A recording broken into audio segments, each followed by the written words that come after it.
Great Debaters Contest is brought to you by Safaricom M-Pesa.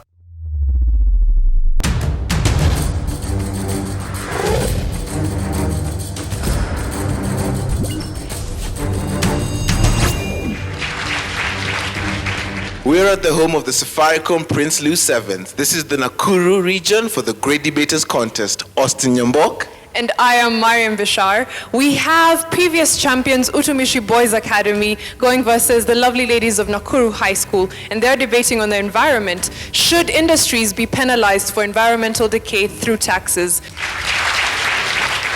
We'll have the first proposer take the stage. You have 3 minutes. By general introduction, I would say that this is imposing punishment on goods and service producers due to their harmful effects on the surroundings of man, animals, and plants. To drive the point a little bit home, I'll use the analogy of chemistry, which I think may help. For example, let's react industries with the environment. What do you get in return? Diseases, cancer, climate change, fumes, endless lists. How about we react the government and industries? What do you get? Public awareness, innovations, regulations, perfect products, right? Not really. Add taxation to the equation. Let's see what we get. Violent explosions, strikes, killed morale, danger. That's dangerous. How about when we remove taxation from the equation? What do we get? Diseases, cancer, climate change. Wait, I thought this was a different kind of equation, so I was to get a different answer. But this reaction gives the same products again. I remember one of the old adage from Adolf Hitler. He once said that say no to pity and act brutal. This is the voice of a sadist, but today this is the voice of an opportunist. Taxes may seem a bit brutal to us, but in the end, they get the job done. And to my first point, revenue collected from environment taxes can be successfully directed into investments and in measures that will boost the competitiveness of domestic producers. A very good example, when we tax our industries that are polluting the environment, that money that we are going to earn in return, we are going to use it to promote these other industries that have adopted the environmental friendly methods of production. As a result, it will create a healthy competition in our country and also in our economic sector, where we'll see that those who are being taxed, they'll feel the pinch of being taxed, and they'll start to adopt these environmental friendly methods of production, which will lead to a healthy economy in our country. To my second point, climate change is already having an impact on human population, their way of life, and the economy at large. Areas these days are becoming drier, leading to chronic food insecurity, while floods in the other areas are resulting into natural destruction and deaths. Take a good example. Just the other day, we came across an article from Taifa Leo of Thursday, May 28th, 2015, and it stated that New Delhi in India, a total of 1,118 people lost their lives. This is due to increased temperatures, which raised to around 50 degrees Celsius. This greatly affected the people, the citizens of the country, and we lost such a huge number. And this was contributed by these industries in that place where they release these fumes that are destructive to the environment. They destroy the ozone layer, and hence the sun rays are there, and we cannot. They end up to destroy and to affect the lives of the people. Lastly, I would say that according to a research carried out by the International Monetary Fund, for example, environmental tax revenue constitute to approximately 3 to 10% of total tax revenue in typical countries. By typical countries, I mean the developed countries. Opposition, you have 3 minutes for your opening statements. It has been mentioned that the environment has adverse effects on it, courtesy of the industries at hand, which is quite true. We have cancer, we have heat waves in India, all admissible and quite true, of which we accept. But then, if I was to look at John Ruganda's The Burden, I remember Two Tops, a very good economical endeavor, where if you look at a matchbox, you'll find that you have an average of 35 matchsticks. each 45 millimeters long, but with only one chemical head and 2 frictional surfaces. So if a matchstick were to have 2 chemical heads, then you would be able to light your matchstick once, then reuse it for a second helping, as in light the matchstick, put it back in the box, then take it out for a second helping. Then I looked at it in this manner. Why would you want to walk around with a box half full of ashes? It is a rather cumbersome way of saving, and I liked the book. Today, Two Tops matches are our efforts towards imposing taxes on industries, and the matchbox half full of ashes is the result. So true, as have they said, there is a problem in the environment courtesy of the industries, but then how relative is the brutality that she mentioned onto the industries, the economy, and is it the solution to the environmental problems? On to my first point. Placing taxes based on consequent pollution emission in the environment suggests that the polluters are given a right to emit taxes to or at a near existing emission level. But then, if they're allowed to do this or they're given the right, is it not that they've just been given a VIP ticket to pollute the environment? It doesn't actually solve the question at hand. In looking at the definition of an industry, I look at it as the production of goods and services within an economy. So it widens the scope of my view when I want to look at industries at large and their effect on the environment. I can look at the poverty industry. I can also look at the cultural industry, the information industry. All these industries have imposed high taxes for their adverse effects on the environment, being, as Hadshi stated, the social or physical surrounding that is immediate to a person or a people. Then, how tangible is the effect of this taxation? And equally, when you increase taxes in a society, from what I gather from business, you get an impact incident scenario whereby the manufacturers or the industries in question feel the impact of the tax. Then the incident is propagated to the people. So they suffer at the expense of the taxation of the industry. All in all, production will go down, as a matter of fact. So if it does go down, does the revenue go back to the government, or is the government playing a lose-lose kind of game? Thank you. Time now for rebuttals. Proposers, you have 3 minutes. It is not because things are difficult that we do not dare. It is rather because we do not dare that things become difficult. A quote by Senecio. I'll start by his first point.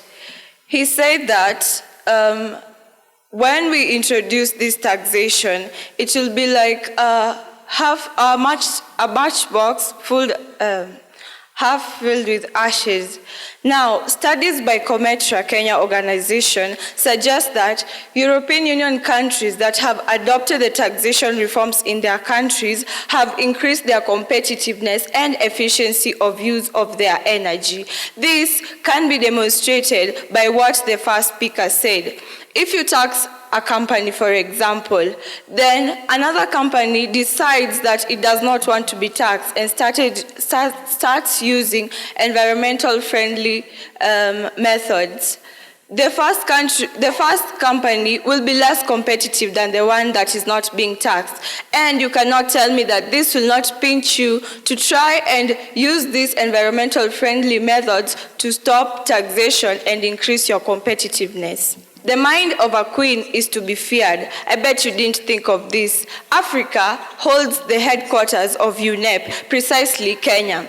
Now, my principal, she constantly tells me to lead by example. How do you expect to be in the front line in environmental decay, and yet you hold the headquarters of an organization that fights against environmental decay? You still expect the others to fight against environmental decay? No, you have to lead by example. The purpose of imposing these taxes, for example, carbon and energy taxes, is to reduce carbon emission and to increase your energy consumption while not compromising the economic growth. This concept of detaching the two has been called or has been referred to as decoupling. It has been used in European Union countries and has been seen to work. This according to our research carried out by UN data in 2011.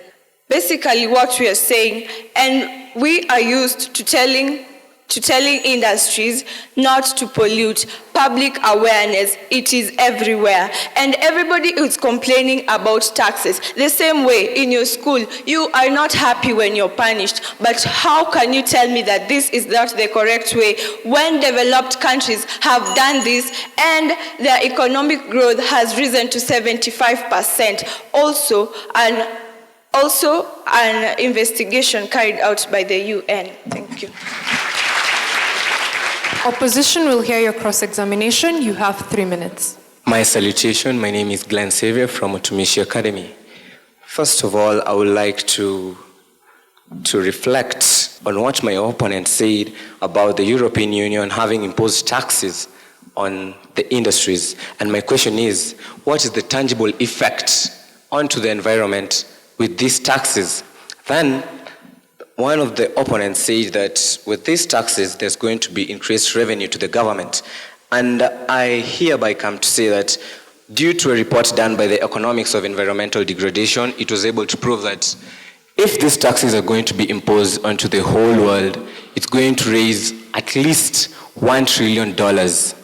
This is going to have an impact of at least 15% decrease in the tax on the wages and profits. What does this mean? It simply means that there's going to be an increased supply to the industries and to the people. And with increased supply to the people and to the industries, that means that production in these industries is going to increase. And as we know, production is directly proportional to the environmental decay. So it simply means that you're still going to pollute this environment. Moreover, I want to say that the only way that global green taxation may be effective to this country or to the whole world is if we're going to have a world institution that is going to ensure that the set standards are going to be met by at least each country. With this, countries that are going to go against the set standards are going to be punished or penalized, and those that are going to comply are going to be rewarded. And because as at hand, we do not have any Ministry of World Environment, this means that even if these set taxes are going to be imposed, finally at the end of the day, they are going to fade away and we are going to lose the significance of the tax. And if I may add, there is the factor of tax evasion and compensation. If these taxes are going to be introduced, most industries are going to either opt or develop means of evading the taxes or compensating for the cost that is going to be imposed onto them. What do I mean?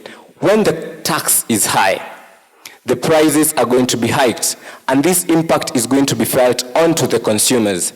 Such an exercise was exercised in the United States, where a tax of $100 per carbon tax, it was imposed as carbon tax. It was imposed in the United States, where it raised the spending of the most poorest families by at least 4%. And to the rich families, it only had an effect of 2%. So what do we mean? We are going to suppress the poor people in the society. And are we working to suppress those who are poor in the society, or to build an economy where each of us is at a reasonable standard of living? Thank you.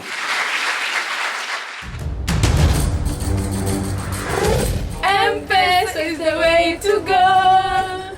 We can send and receive money. Safaricom is the best. Take part in the M Challenge by sending your short song, rap or poem about Safaricom M-Pesa on WhatsApp, and you could win 1,000 shillings in Safaricom airtime.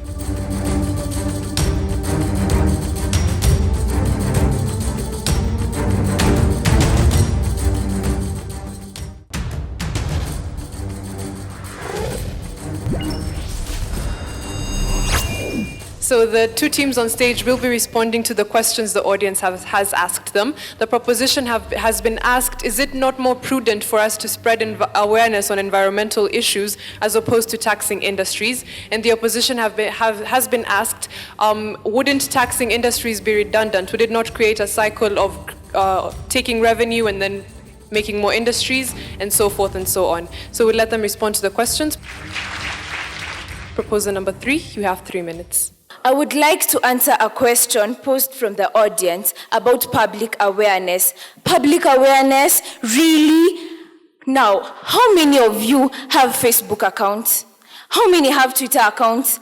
How many are in Instagram? Now, when you log into your Twitter account and you find a hashtag, NEMA providing methods to curb environmental decay. And the other hashtag is hashtag Verasidika gets a new tattoo. Which one has more likes? Which one would you double tap? You see, and public awareness is all over. The NEMA have chosen these social media platforms so as to attract most of you. But the thing is, most of us are ignorant. Public awareness is everywhere.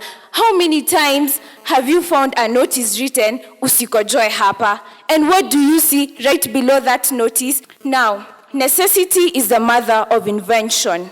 What happens when these industries are taxed? They are prompted to be innovative. When they become innovative, they come up with methods that can deal with their environmental waste. Methods such as recycling their waste. For example, they could instill catalytic chambers in their industries which convert gases like sulfur 4 oxide to sulfur and gases like nitrogen 4 oxide to nitrogen. See, when we tax these these industries, they come up with methods such as this. On to my next point. The government should use administrative bottlenecks. These administrative bottlenecks makes it cumbersome for these industries to actually they make it cumbersome for one to own an industry. And once the process of owning an industry becomes cumbersome, you can only imagine that having to go through being taxed due to environmental decay is completely unbearable. Also, most developing countries, like our country, Kenya, settle for cheap instead of investing in quality. For example, our country imports raw materials to make polythene papers. Now, this polythene papers issue is an issue that has been discussed ever since I was conscious of myself. So, you see, the dumping of these polythene papers brings about blockage in our drainage systems, and that leads to the floods in Nairobi and Mombasa. So why don't we decide to invest in quality instead of accepting the cheap industries? To finalize, I would like to end by some words.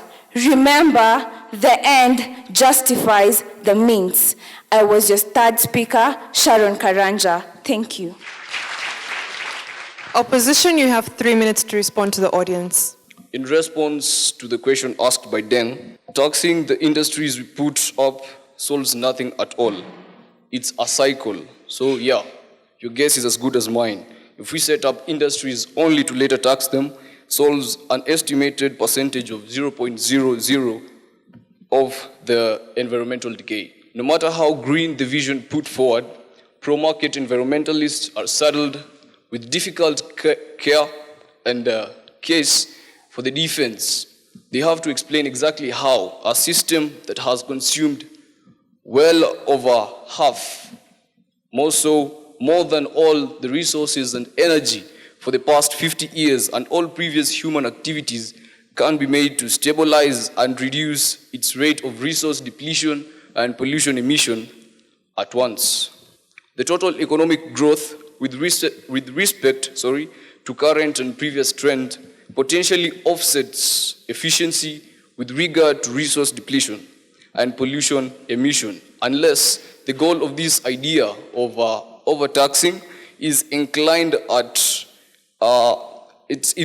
definitive elimination of pollutants from the environment, something that is close to impossible. While even with the increased taxes, the same level of pollution enters into the environment.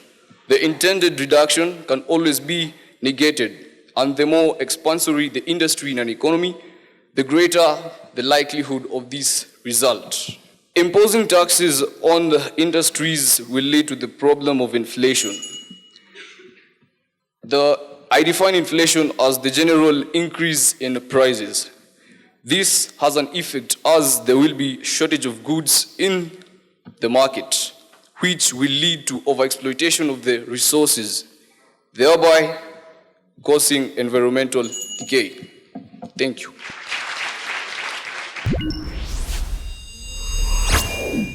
We'll now hear closing statements. Proposers, you have 1 minute. The world is a dangerous place to live in, not because of the people who are evil, but because of the people who don't do anything about it. Albert Einstein. Imagine your last-born sister experiencing her menstrual cycle before you in class 4. Ouch, painful, right? Imagine your grandmother giving birth. Who will that toddler be? Your aunt? Your cousin? God only knows. Reason, mutation. Why? You're failing to tax the industries. Why? You're too soft. In recent study of fish from more than 280 streams in the US, all the fish studied were found to have high levels of mercury. Do you know what the US government did? It advocated against eating of fish. Take a place where the favorite person in your life loves fish, and you can't stop cooking this fish for them because, after all, the way to a man's heart is through their stomach. Do you prefer adding 50 shillings on top, which has been caused by taxation, or do you prefer stopping eating the fish altogether? It is simple mathematics. Do the sums.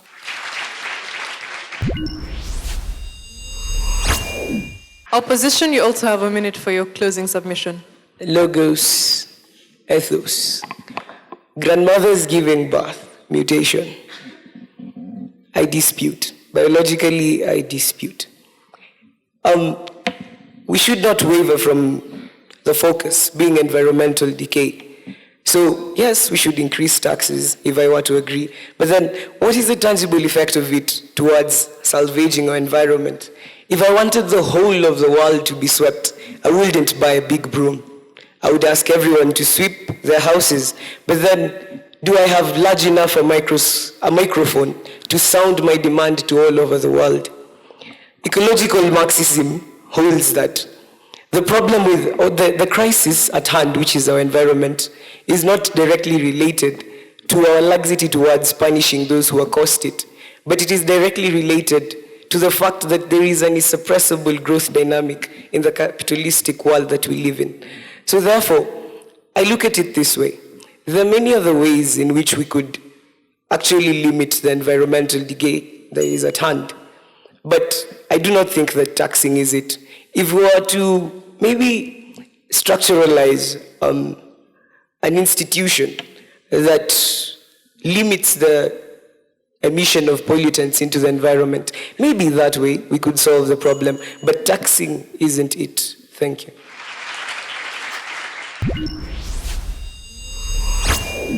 Philip, you had so many points, and if I read your points, I know you didn't say them all. Why? You took too long in setting the foundation before getting to your main point. All right. Sometimes just make that attention grabber short and sweet. We call it the KISS principle. Glenn, strong voice, well researched. There's something I'm hearing not only from your group, but from other teams. Let's look for another word or another phrase instead of what do I mean? All of you, many people are saying, what do I mean? And that makes the opponents come and say, actually, what do you really mean?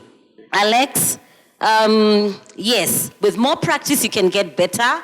We needed to see a bit of more enthusiasm and passion, but you really tried in your articulation of points. All the best to the two teams. Nakuru School, yes, and Utumishi Academy. I think you've handled the motion well.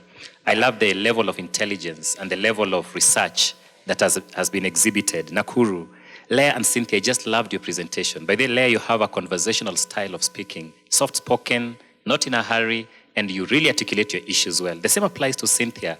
Sharon, of course, you're a good speaker, but some of your arguments, I could not really gather much from your presentation. And I think the third speakers from both sides are talking to Sharon and also talking to Alex. Alex, you're doing a lot of reading. You really need to master your content. At one point, I told Judge Maina, I wish I could be given the notes to read by myself. I'll really enjoy reading the notes because it's as if you did not master the content. So you can see how to improve your presentation. Both teams are good. The first two speakers from each side are awesome. The third speakers, I believe, can do a little bit more to improve their presentations. The ladies of Nakuru High School, the judges awarded you with 71%. Please give them a hand. As for our reigning champions, Utumishi boys, it seems their winning streak continues. They have 74.3%. And from all of us here at the Great Debaters Contest, we'd like to thank Safaricom M-Pesa and KBC Channel 1 and urge members of the audience and our viewers back home to follow us on Twitter at Great Debaters EA. I am Austin Nyambok. And I am Mariam Bishar. Keep watching the show for more wonderful debates such as this one.